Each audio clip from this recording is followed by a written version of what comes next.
Welcome back to another episode of ROC Boys Football. We are probably talking about the game I am most excited for heading into the Week 4 slate, just in the sense that I love Big Ten matchups, and we have a good one as Wisconsin goes on the road to the Shoe and faces one of the best teams in the country, the Ohio State Buckeyes. I'll have a lot of takes on this game before we get into it, though. Just wanted to say thank you guys for all the support you guys have shown the channel. We appreciate it. If you guys do like the content, consider subscribing to the channel. Again, love talking ball with you guys in the comment section. Dill, I'm going to kick it off to you because I know you have some strong takes on this one. Let's hear them. I don't really see a world that Wisconsin's particularly competitive in this game, just to be honest. I think the top dogs of the Big Ten on the east side have started to widen the gap that already existed, but I think it's getting wider a little bit. Yeah. So I don't particularly see this game being wildly competitive. I will say, though, Wisconsin is not as bad as people think they are. I think that Washington State game, if you go look at the stats and who kind of controlled it, Wisconsin had a lot more yards, a lot more first downs. I don't think this Wisconsin team is that bad. And Ohio State better not totally sleep on them, because if they get Braylon Allen going, they maybe could be a bit of a problem. That's my take. Is if Wisconsin wants a chance to win this football game, it's going to have to look like Michigan beating Ohio State last year, where you run the football. Ohio State cannot stop you running the football. You keep that offense off the field and you march it down and kind of play some smash mouth football. Braylon Allen, legitimately one of the best running backs in the country. Travion Henderson also probably has an argument to be one of the best running backs in the country too. But my take, kind of with you, is I just don't think Wisconsin has the dogs on the outside to deal with all of the talent that Ohio State has. You look at those dogs in the wide receiver room. Jackson Smith-Njigba, probably the best wide receiver in the country. Marvin Harrison Jr., Emeka Egbuka. You could even throw in a plethora of guys. Julian Fleming probably could be in there. I just don't see Wisconsin having the playmakers in the secondary, even with that Jim Leonard scheme, to really slow Ohio State down. Yeah, in fairness, they did do a pretty good job against Washington State. They only gave up 200 yards and had 2 picks, which they're certainly going to need to be able to recreate that. They definitely need probably at least 2 turnovers, whether that's fumbles, picks, and they better not turn the ball over like they have been doing, especially against Washington State. You've seen an uncharacteristic, in that Washington State game, very uncharacteristic Wisconsin football game. 11 penalties for over 100 yards, 3 turnovers. That's Wisconsin knows they can't do that and win football games. Yeah. For the longest time, under Paul Chris, they play really, really disciplined football. They don't beat themselves, and that's why they win 9 games almost every single year. When they don't do that, they lose games like that. My issue with Wisconsin fundamentally is I don't think they have the offensive line chops that they've had in the past. You watch them against Washington State, a team that I don't think is known for being the most physically imposing defense. Washington State kind of beat them up a little bit up front. Braylon Allen was averaging less than 5 yards a carry, didn't even have 100 yards on, I think, 21 rushes. So that's unacceptable. Wisconsin needs to be able to pound teams like that and run the ball, get those 8-yard gains every time they touch it. And they weren't doing that. Too many negative plays, and they ultimately relied a lot on Graham Mertz, and that is not where they want to be. I will say this is a good litmus test for Ohio State. The biggest problem was stopping the run, and that obviously was shown in the Michigan game last year. You bring in a new defensive coordinator. You want to get that fixed. Notre Dame, it turns out they just don't have the offense to really test you. I think a lot of people overreacted and said, "Oh my God, this defense is elite." I really do agree. Going out and getting that DC was a massive, massive deal. But I don't know if Ohio State's defense has actually shown how good they are, because it turns out that Notre Dame offense. Hey, Ohio State's still got to show us as much as most of these big schools that haven't really been tested yet. You're certainly not going to put my stake totally in Notre Dame, but I will say there are 2 guys I think playing really good football for Ohio State who need to, and that's Tommy Eichenberg, who looks like he's taken his game up another level. Yes. And the guy they desperately need. He looks a little more athletic and making more tackles and getting sideline to sideline.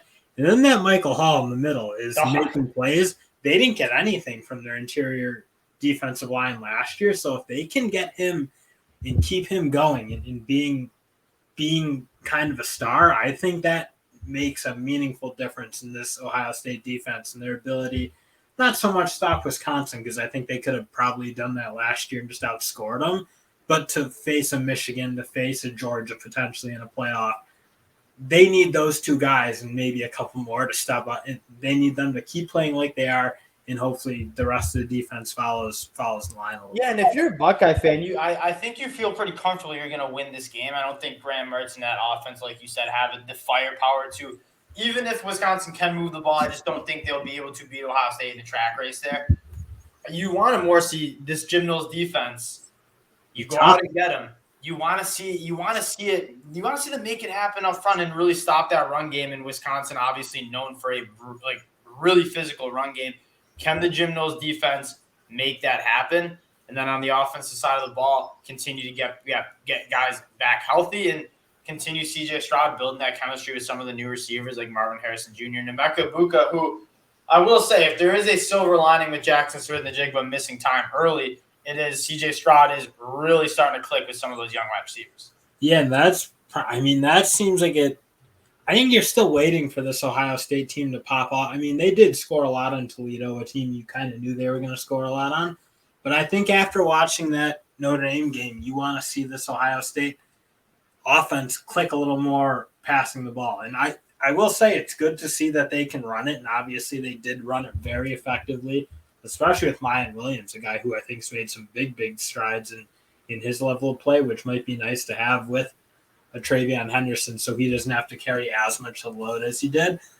But I do think you probably want to see, as an Ohio State fan, you want to see them light it up and light an Ohio State or Wisconsin team, up and show that they still have that ability, because ultimately that's probably how they're gonna challenge a Georgia or a Bama or beat a Michigan. Like all those things they need to do, they're probably going to want to rely on their best, which is Jackson Smith-Njigba, CJ Stroud, and the rest of them.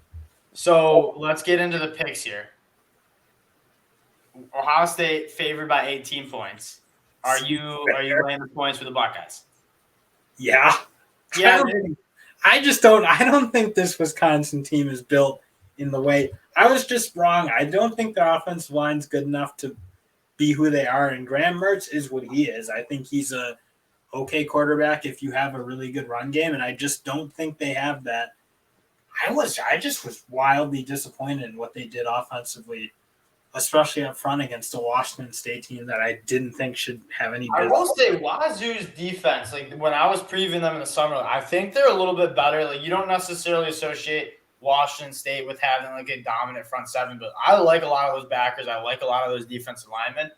But I agree, if you can't dominate Washington State, it's tough sledding to see you dominate a team. But the issue is, it's not even that they didn't dominate, but I mean, 21 carries for 98 yards from Balin, like that's just not even close. Like he needs to have probably 150 at least on that number of carries if this Wisconsin team is going to be good, because you just don't have a ton in that passing game with Graham Mertz. I mean, I get we're all kind of waiting for him, but I just don't see him shaping out to be that five-star talent that people. And we kind of knew that with Graham Mertz. Like if he was that guy, you probably would have already saw it. You haven't even really seen flashes of Graham Mertz. He's a good quarterback, but he's not a guy that you're gonna want to have. Like similar to the conversation we had with Peyton Thorne, he needs help. He needs a run game to work off. He needs play action to work off. And if Wisconsin can't run the ball in a dominant fashion, in the sense that you have to bring up safeties to help.